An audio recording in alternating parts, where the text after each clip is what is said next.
의원님도 우리 사법고시를 합격한 법조인이고 알고 있습니다. 더욱이 미국 변호사 자격증도 가지고 계시는 걸 알고 있습니다.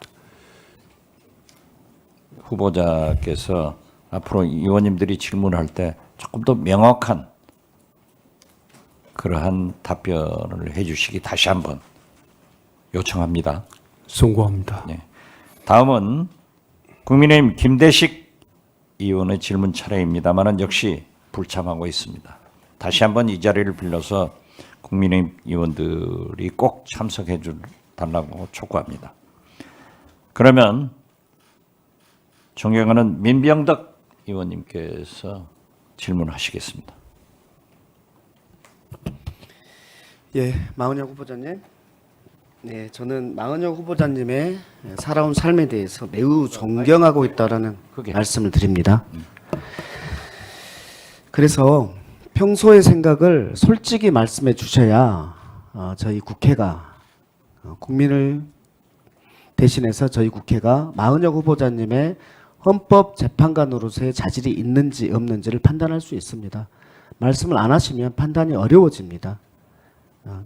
그런 측면이 있다라는 측면에서 말씀하시는 향후에 헌법재판관이 되면 심판할 내용에 대해서 어떤 의견을 비치는 것이 부담스럽다라는 지점들 이해합니다만은 또 국민들 입장에서는 이 청문을 하는 이유는 마은혁 후보자님이 헌법재판관으로서의 자질이 있는가 없는가를 판단하기 위한 것인데 계속해서 답변을 회피하시면 그 판단이 어려워질 수 있다는 말씀을 드립니다. 후보자님, 지금 이쪽이 비어있죠? 네, 국힘 추천에 청문위원들께서 불출석하셨는데 왜 불출석하셨다고 생각하십니까? 그 자세한 내용은 제가 알지 못하고 있습니다. 마은혁 후보에 대한 비토이겠습니까? 아니면 헌법재판소 임명을 하면 안 된다고 생각해서 이겠습니까? 정확히 어떤 것일지 제가 크게 아는 바가 없습니다. 네, 좋습니다. 국회 선출목 헌법재판관을 대통령 권한대행이 임명하는 데 대해서 권성동 국민의힘 원내대표가 권한쟁의를 하겠다고 합니다. 혹시 들으셨습니까? 그런 기사를 본 기억이 있습니다. 권한쟁의의 대상이 됩니까?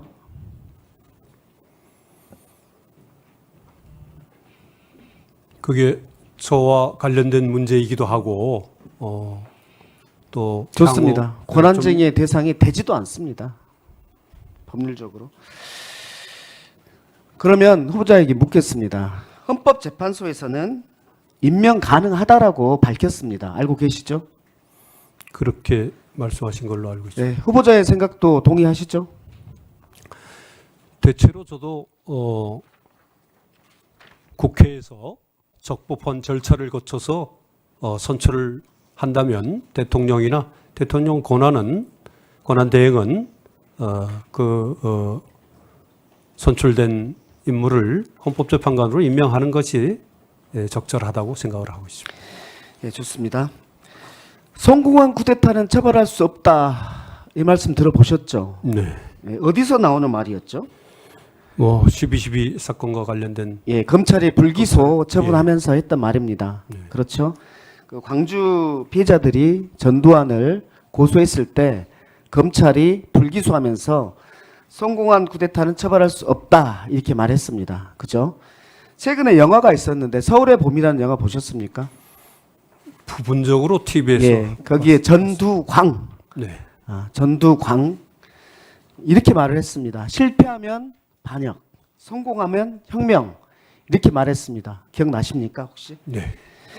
혹시 이 말들에 동의하십니까? 그 내용에 대해서 동의하기는 좀 어려울 것 같습니다. 예, 헌재에서도 5.18 특별법 위헌법률 심판에서 성공한 내란도 처벌되어야 된다. 그것이 당위성이 합치되고 정의와 정의의 관념과 형평의 원칙에 맞다. 이렇게 헌재에서도 말을 했어요. 그리고 대법원에서도 이렇게 했습니다. 대법원만 좀 읽어드리면 우리나라의 헌법 질서 아래에서는 헌법에 정한 민주적 절차에 의하지 아니하고 폭력에 의하여 헌법기관의 권능 행사를 불가능하게 하거나 정권을 장악하게 하는 행위는 어떠한 경우에도 용인될 수 없다.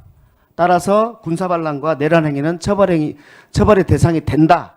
이렇게 말했습니다. 동의하십니까? 동의합니다. 지난 11월 12일 날 내란죄 수사를 받고 있는 윤석열 씨가 계엄은 통치행위고 사법심사의 대상이 되지 않는다고 주장했습니다. 동의하십니까? 계엄 선포에 대한 헌법재판소의 태도나 또 대법원의 태도는 사법심사의 대상으로 삼을 수 있다는 태도인 것으로 알고 있습니다. 그 논리가 이런 거죠. 대법원이나 헌법재판소가 통치행위라고 하더라도 국민의 기본권 침해와 직접 관련성이 있을 때에는 헌재 판단이 된다라는 것이죠. 예, 후보자님, 우리 헌정사에서 대통령 탄핵 소추가 몇 번째인지 아십니까? 세 번째 이번에 세 번째죠. 인 것으로 알고 있습니다. 네. 두 번의 결정문이 이번 윤석열 씨의 탄핵 심판 결정에 주요한 판단 근거가 되지요. 네. 네. 노무현 대통령 탄핵 소추안에서는 기각됐습니다. 그리고 네. 박근혜 대통령 탄핵 소추는 인용됐습니다. 그 둘의 가장 핵심적인 차이가 뭐라고 생각하십니까? 탄핵이 되기 위해서는 파면할 만한 어떤 중대한 헌법적인 네, 법 위반이 있고 있어야. 법 위반의 중대성. 네. 이 사안에서 법 위반의 중대성으로 판단된 거죠. 그렇게 알고 있습니다. 예. 그 측면에서 봤을 때 소속 정당이 선거에서 승리하길 바란다라고 했던 노무현 대통령 공직선거법 위반 혐의, 그리고 재벌 대기업으로부터 막대한 돈을 권력의 비선에게 전달되도록 했던 뇌물죄 혐의, 그리고 이번에는 국헌문란 목적으로 국회 기능을 중단시키기 위해서 군병력을 동원해서 국회에 침입한 내란죄 행위, 어떤 위반이 가장 중대합니까?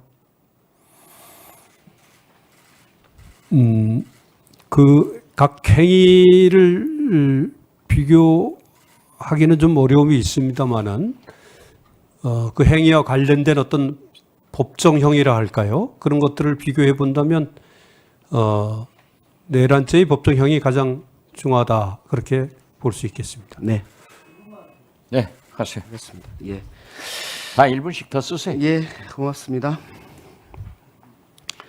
박근혜 대통령 탄핵 결정문에 이런 내용이 있습니다. 피청구인이 검찰이나 특검 조사에 응하지 않고 청와대 압수수색도 거부했다. 이러한 언행을 보면 피청구인의 헌법 수호 의지가 분명하게 드러나지 않는다. 이렇게 했거든요. 그러니까 이걸 보면은 파면 대상자인 대통령의 헌법 수호 의지 결여, 이 부분도 중요한 파면 사유로 보입니다. 맞습니까? 그렇게 볼 수 있겠습니다. 예, 그렇죠. 그러면 지금 윤석열 씨가 탄핵 서류를 보냈는데 수치를 거부하고 있습니다.